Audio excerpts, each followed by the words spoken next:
జాగృతి జనం బాట పేరుతో రాష్ట్ర వ్యాప్తంగా పర్యటన చేస్తుంటే తనపై అనవసర ఆరోపణలు చేస్తున్నారని కల్వకుంట్ల కవిత ఆరోపించారు.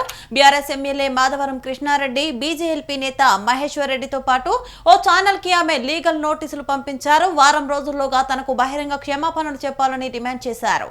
తనపై ఆరోపణలు చేయించేందుకు మహేశ్వర్ రెడ్డిని వినియోగిస్తున్నారని విమర్శించారు. భవిష్యత్తులో తాను సైతం సీఎంని అవుతానని, అప్పుడు 2014 నుంచి జరిగిన అన్ని అక్రమాలపై విచారణ జరిపిస్తామని చెప్పారు కవిత. ఏది పడితే అది వేసేసుడేనా? వేరే వాళ్ళు వేస్తే వాళ్ళు ఊరుకున్నారేమో, నేను ఊరుకునేదాన్ని కాదు, ముందే చెప్తున్నాను. టీ న్యూస్కి లీగల్ నోటీస్ ఇస్తున్నాం. 1 వీక్లో పబ్లిక్ అపాలజీ చెప్పాలి బిడ్డ, పబ్లిక్ అపాలజీ. కోర్టుకి ఈడుస్తాం ఏమనుకుంటున్నారు. తర్వాత ఏలేటి మహేశ్వర్ రెడ్డి గారు, వీరికి కూడా నోటీస్ ఇస్తున్నాం, లీగల్ నోటీసు.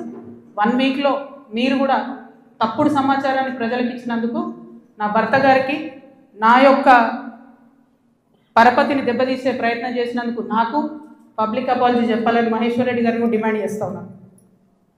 అట్లానే మాధవరం కృష్ణారావు గారిని మీరు కూడా 1 వీక్ లోపల అపాలజీ చెప్పాలి, లేకపోతే కోర్టుకి ఈడుస్తాం, కోర్టు నుండి క్షమాపణ చెప్పిస్తాం. మీ గుంపులు ఉన్న మనుషులదిగో ఇదే ఏవి రెడ్డి గారితో నవనామి వెంచర్స్, ఇదే ఏవి రెడ్డి గారితో పోచంపల్లి శ్రీనివాస్ రెడ్డి అనేట ఆయన పార్ట్నరు. ఈయన ఎవరు దోస్తు, ఎవరు బినామీ? పొద్దుగాలు లేస్తే రామన్నతోనే ఉంటాడు, కేటీఆర్ గారితోనే ఉంటాడు. ఈయన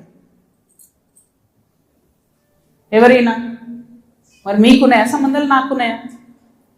పందెం కోడ్ల కేసు ఉండే శ్రీనివాస్ రెడ్డి అనేట ఆయన మీద, ఏమైనా చేసిండ్రా? ఆయన ఫామ్ హౌస్లో పందెం కోడ్లు ఆడించులని అరెస్ట్ అన్నారు, పోలీసులు అన్నారు, ఏదో అన్నారు, చేసిండ్రా? ఎందుకు చేయలేదు మరి? అంటే ఎవరెవరిని కాపాడుతున్నారు? ఎవరికి బంధుత్వాలు ఉన్నాయి?